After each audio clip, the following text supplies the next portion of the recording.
Bonjour à tous, j'espère que vous allez excellemment bien ce soir et on va faire le débrief de l'étape numéro 7 de ce Tour de Suisse 2021. Étape numéro 7, c'était un chrono qui a été très intéressant. Parce que souvent on a des chronos en montée, mais on a rarement la descente derrière. Et là, il y avait les deux. Et donc pour le choix de matériel, ce n'était pas évident.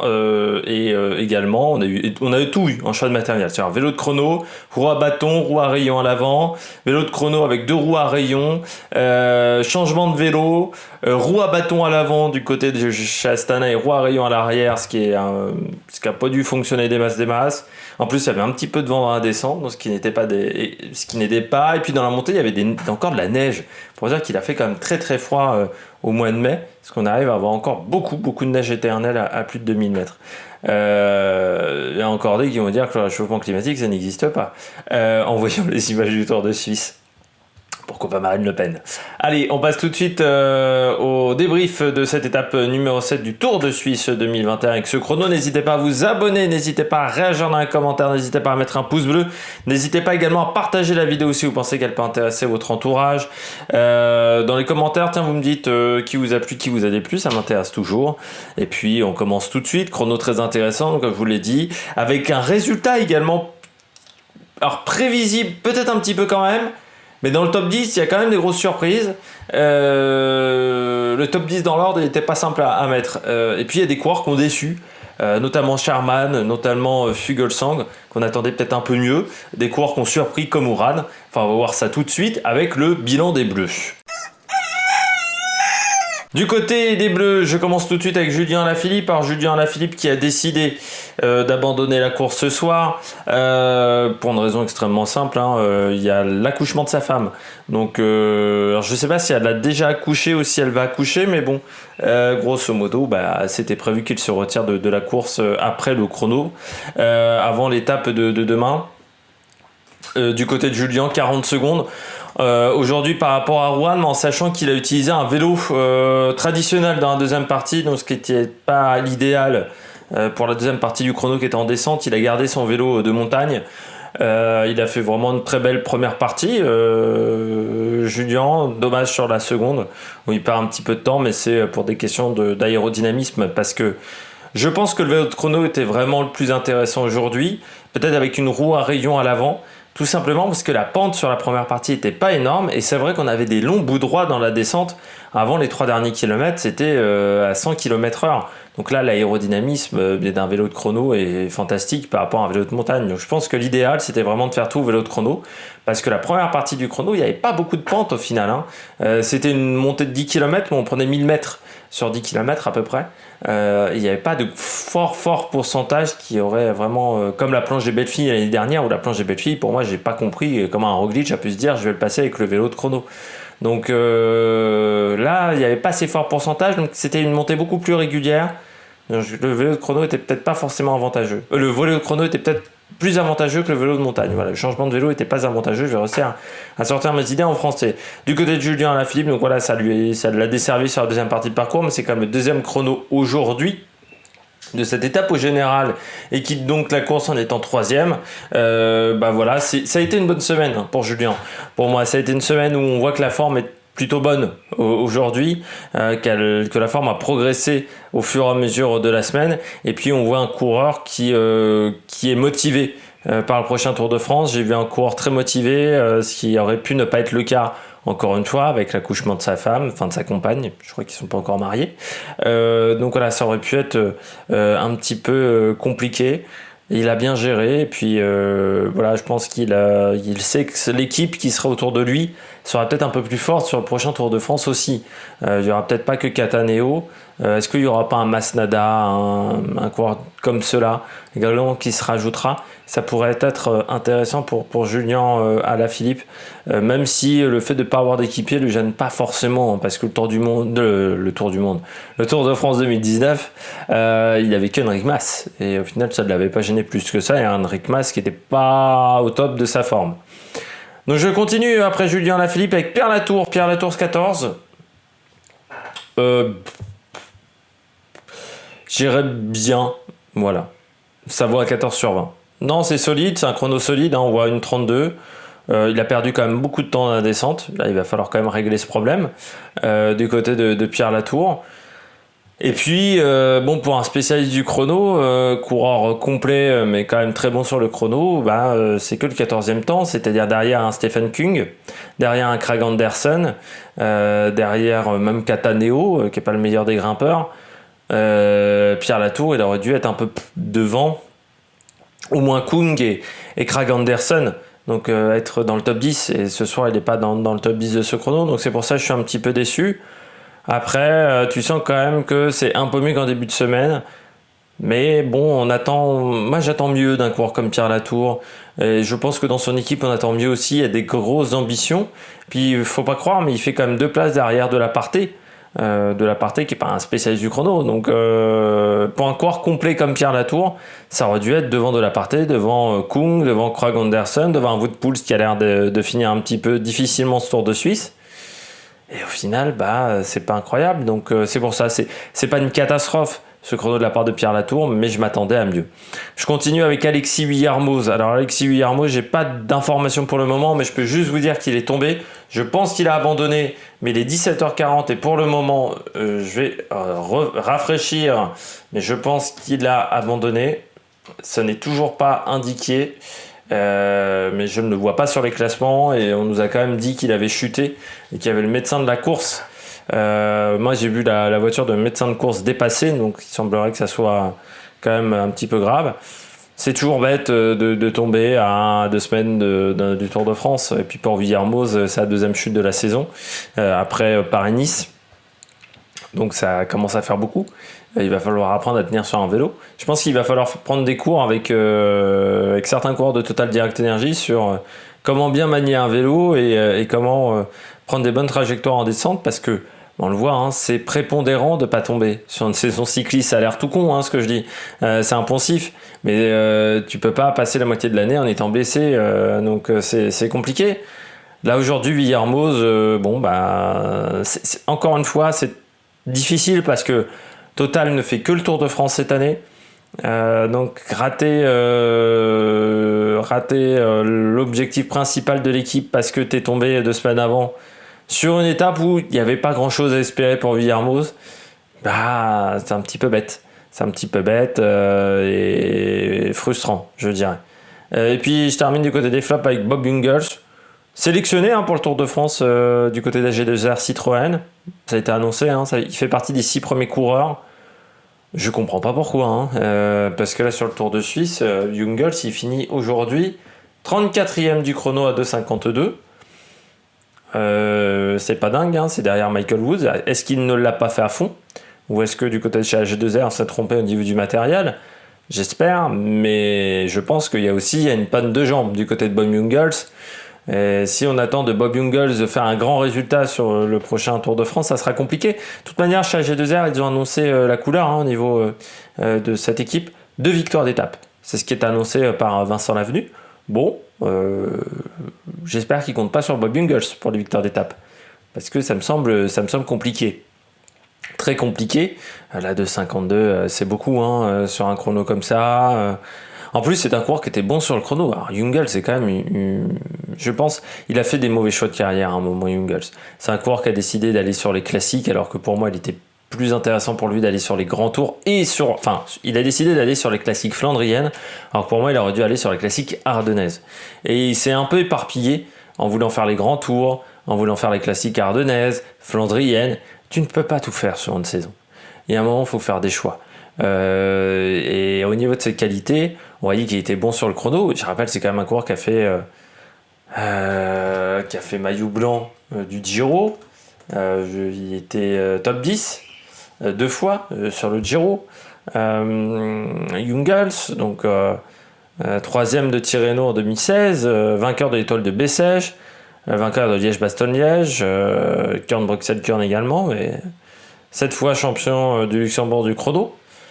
6 fois champion du Luxembourg sur route, mais aujourd'hui, pas se mentir que c'est pas dingue. Les résultats depuis 2 ans de Bob Jungels, depuis sa victoire à Kuurne-Bruxelles-Kuurne, il n'y a plus rien. Je dirais que Kuurne-Bruxelles-Kuurne, pour moi, c'était... Si, il y a une troisième place sur à travers la Flandre également en 2019, mais 2020-2021, absolument rien. Et c'est vrai qu'à 22 ans, on se pose des questions pour ce coureur qui était ultra prometteur. Tu sais, quand on parlait de Remco Evenepoel, c'était un petit peu le Remco Evenepoel de 2015-2016, Boy Jungels. Et aujourd'hui, il n'y a plus grand-chose. On passe tout de suite au coureur au top. Attaque de Marlou! Du côté des coureurs au top, je commence avec Rigoberto Urán. Impressionnant aujourd'hui, Rigoberto Urán. 38 600 de moyenne, 36 minutes pour ce chrono. Il colle quand même 40 secondes à tout le monde. Carapaz est quasiment à 54. Pozzovivo à la minute, Wout-Poels à 1,15, Pernsteiner à 1,46, Rohan Dennis à 2 minutes. Alors certes, Rohan Dennis n'a pas fait le chrono à fond, mais Marc Soler est à 2 minutes, notamment 21e. Que dire de Rigoberto Urán, qu'il faut toujours s'en méfier. Toujours s'en méfier parce que c'est un coureur qu'on voit assez peu avant ses gros objectifs, et puis quand il est là, il est performant. Je rappelle, c'est un coureur qui a fait podium sur le Tour de France. Quand même, Rigoberto Urán, c'est pas un branquignol. Aujourd'hui, c'est un excellent coureur. Et puis du côté de F, il y a une équipe qui est solide autour de lui également. Même s'il a 34 ans, je dirais il est presque plus performant pour moi qu'à son tout début de carrière. Il est plus performant depuis qu'il a quitté Sky. Moi, je le trouve plus performant. Et aujourd'hui, c'est un mec qui, même s'il y avait des résultats chez Sky, mais deuxième notamment, 2 fois deuxième du Giro, mais c'est quand même un mec qui a fait donc deuxième du Tour de France. Sur la Vuelta, il a fait deuxième aussi. Donc quand vous faites deuxième des 3 grands tours, quand même pas n'importe qui. Il nous manque juste ça gagne, un peu le Poulidor des grands tours, on aime bien dire. Deuxième également de la course olympique en 2012, en attaquant avec Vinokourov notamment. Vainqueur de Milan-Torino, alors de Grand Piemonte, vainqueur du Grand Prix cycliste de Québec, 2 étapes du Tour d'Italie, une du Tour de France. Enfin, c'est un coureur qui est très complet. 7e du Tour de France 2019, c'est-à-dire que même quand il est moyen, il est quand même là. Et puis, il faut s'en méfier parce que c'est un coureur qui est dangereux. Il est tout le temps dangereux, Urán. C'est un coureur dont on se méfie peut-être assez rarement. Et pourtant, il faut toujours s'en méfier. Il faut toujours s'en méfier, il est toujours là. Tout le temps là, il fait partie des meilleurs. Voilà. Et il n'avait pas gagné, c'est sa 2e étape sur le Tour de Suisse, c'est très marrant. C'est en 2007. Ça fait 14 ans qu'il n'avait pas gagné sur le Tour de Suisse. Et quand on parlait de Valverde, c'était 13, je crois, pour Valverde, 14 ans pour Urán. C'est assez marrant de voir ça. Mais impressionnant aujourd'hui, et puis avec un vélo de chrono complet. Dumoulin aussi, bon chrono de la part de Tom Dumoulin, qui perd 1 minute, mais en sachant que c'est l'étape, je pense, la plus probante pour lui. Dumoulin, il perd 56 secondes précisément. Aujourd'hui, il a été bon. Tom Dumoulin, il a fait vraiment un chrono de qualité. Moi, c'est un coureur qui revient. Je me dis, Tom Dumoulin, il fera pas de Tour de France, mais les Jeux Olympiques du Japon, là, à Tokyo, sur le chrono, ça peut être intéressant, Tom Dumoulin. Surtout que lui, il peut faire une préparation spécifique. Moi, si j'étais les Pays-Bas, quand je vois surtout en plus ce qu'a fait notamment Rensman ou Wout-Poels ou d'autres pour ce chrono-là, je me dis que Josh Van Enden est quand même plus tout jeune et plus très frais. Je regarderai également Tom Dumoulin, parce que c'est un coureur qui est très bon. Puis je termine avec Carapaz. Certes, il perd 54 secondes, mais je m'attendais aujourd'hui à ce que Carapaz perde du temps. Je rappelle que le chrono n'est pas sa spécialité. Richard Carapaz, ce qu'on oublie, ce qu'oubliait Cédric Pinault de dire, Cédric Pinault qui est aussi compétent dans le domaine du cyclisme que Jérôme Rotten, commentateur de football. Et puis c'est bien, ils ont eu la même carrière d'un côté comme de l'autre, c'est-à-dire pas des carrières folles. Parce que regardez un petit peu le palmarès de Cédric Pinault. Alors il y a des mecs qui n'ont pas des grands palmarès comme ça et puis qui sont des bons consultants. Steve Chenal n'a pas un palmarès exceptionnel, et moi je trouve que c'est un bon consultant, notamment sur Eurosport. Mais Cédric Pinault, il est mauvais consultant, il est désagréable avec les équipes de la chaîne Équipe, parce que moi je me rappelle de la manière dont il a engueulé Garance Ferro quand il était sur la moto l'équipe pendant le Giro. C'est quelqu'un d'assez désagréable. Et en plus, là, on voit qu'il n'est pas compétent parce qu'il dit que Carapaz a remporté les deux, voilà, été performant sur les grands tours, il a remporté un Giro et une Vuelta. Alors, il faut déjà rappeler que sur la Vuelta, le chrono, il était pas bon et qu'en plus, personne, enfin, les 3/4 des coureurs ne l'avaient pas fait à fond l'année dernière, le chrono de la Vuelta. Et sur le Tour d'Italie, je rappelle quand même qu'il a perdu 2 minutes 30 sur les 2 premiers chronos en 2019. Et sur le dernier chrono, je crois qu'il perd 2 minutes aussi. Donc au final, 5,30 sur les chronos. Donc non, c'est un coureur qui n'aime pas les chronos, qui n'est pas performant sur le chrono. Donc voilà, je m'attendais à ce que ça soit vraiment pire. Il garde le maillot jaune, ça c'est intéressant. Par contre, c'est vrai que pour le prochain Tour de France, la hiérarchie dans cette équipe, moi je pense que ça va quand même plutôt jouer entre Porte et Geraint Thomas parce que Carapaz n'est pas assez bon en contre-la-montre, mais peut-être que je me trompe, peut-être qu'ils attendront. Moi je me dis que la hiérarchie se fera peut-être après 4 jours de course et le chrono à Laval. Mais peut-être que ça se fera un peu après, la hiérarchie, peut-être que ça se fera au bout de 10 jours de course, après la première journée de repos. Mais du côté de Carapaz, c'est vrai que le chrono ne va pas l'aider pour prendre le leadership chez Ineos lors du prochain Tour de France. Je passe au flop. Du côté des flops, Fuglsang quand même 1,43 aujourd'hui, ça n'a pas marché. Le choix de vélo était très bizarre. C'est vrai que je suis un peu d'accord avec Ciel Guimard. Roue à bâton à l'avant, roue à rayon à l'arrière. Alors, soit c'était pour améliorer la pénétration dans l'air. Je suis pas sûr qu'il y ait une réelle différence si impressionnante que ça. Je peux juste te dire que la roue à bâton, ça a plus d'inertie, donc c'est moins top au niveau des freinages. Et surtout, c'est un peu moins maniable qu'une roue à rayon. Donc je pense que ça n'a pas aidé dans la descente du côté de Fuglsang. Je continue avec Charman.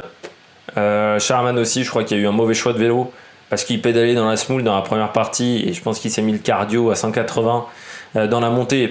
Ça a pédalé dans la smoule, comme je dis souvent, c'est-à-dire qu'il y avait un tout petit braquet, il était au moins à 110 tours minute, un peu à la Chris Froome, sauf que tu sentais qu'il n'y avait pas de puissance et que ça n'avançait pas énormément. Donc c'est pas l'idéal dans un chrono de pas avancer. Et en plus, il s'est mis le cardio à 180 facile. Donc ensuite, tu es essoufflé, tu te retrouves en dette d'oxygène et dans la descente, tu peux pas appuyer comme tu veux. Et puis, s'il avait un petit braquet dans la montée, c'est qu'il avait un petit braquet également sur le plat. Parce que tu peux pas mettre un braquet énorme. Tu peux pas avoir une différence, on va dire, de vitesse au niveau des pignons et des vitesses énormes. Donc forcément, il a dû faire un compromis. Et je pense que ça a été un problème pour lui dans la descente Charman. Enfin, il se retrouve quand même à une note 3. Mais vraiment, dans la montée, c'était pas top. Il perd quand même pas trop de temps dans la descente, mais dans la montée, je trouve que c'était pas exceptionnel. Et puis j'ai fini avec qui ? Avec Woods aussi. Mais Woods, il est pas bon sur le chrono, donc c'est une demi-surprise. Je disais que sur un chrono comme ça, à montagne, il pouvait quand même limiter la casse. Bon, il se retrouve à 2,32, donc il a pas vraiment limité la casse, Woods. C'est un peu dommage parce que voilà, c'est un très bon coureur, mais c'est un bon grimpeur, un bon puncher. Mais au niveau du chrono, ça n'avance pas du côté de Michael Woods. Donc ouais, il faudrait travailler quand même parce que il va pas devenir bon à son âge, Michael Woods, mais il pourrait quand même être un peu moins mauvais, je pense. Après, c'est peut-être pas un objectif pour lui, mais c'est vrai qu'aujourd'hui, perdre autant de temps sur un chrono comme ça en côte, tu peux pas jouer le classement général, quoi. D'un grand tour, c'est impossible en perdant autant de temps. Ou peut-être sur la Vuelta parce qu'il y a un peu moins de chrono et c'est un peu plus punchy, mais il faut vraiment être très très fort dans ce cas-là pour regagner du temps. Demain, parce que je vois que je suis à quasiment 20 minutes de vidéo. Demain, c'est entre Andermatt et Andermatt, 160 km de course. On aura 3 côtes de première catégorie, je crois, demain. Du côté de ces 159 km, si ça me veut me l'afficher, merci. La connexion internet toujours au top. Donc voilà, Andermatt. On aura le Oberalp Pass, 10 km 900, 5,5 de moyenne. On part au pied, donc c'est sympathique. Ensuite, le Lukmaner Pass, 15 km 8 à 5,4% de moyenne. C'est une côte de première catégorie. C'est au km 50, donc à 110 km de l'arrivée. Et puis ensuite, il y aura une petite pause, on va dire, de sprint intermédiaire à Glornico, km 101.5, et à Ambry au deuxième sprint intermédiaire, qui lui sera donc à 37 km de l'arrivée. Et puis on aura le Gotthard Pass, 13 km 2 à 6,7% de moyenne, col hors catégorie, et je dirais qu'on aura la descente et 5-6 km de plat avant Andermatt et l'arrivée. Donc pour une étape qui va être encore punchy et très intéressante entre ces deux villes. Ce sera en fait une grande boucle hein, autour de Andermatt, le col de hors catégorie. Il n'y a pas de gros pourcentage encore. Hein. Je dirais, mais c'est toujours très régulier. Voilà. C'est un peu le principe du Tour de Suisse, c'est que vous n'avez pas des très très forts pourcentages, par contre que c'est très régulier. C'est pour ça que ça convient bien souvent aux rouleurs, aux coureurs polyvalents cette course. J'espère que vous avez aimé cette vidéo. Si vous avez aimé cette vidéo, n'hésitez pas à réagir dans les commentaires, n'hésitez pas à vous abonner à la chaîne, n'hésitez pas à mettre un pouce bleu. Et puis nous, on se retrouve pour de nouvelles aventures sur la Maniac Production. Ciao ciao.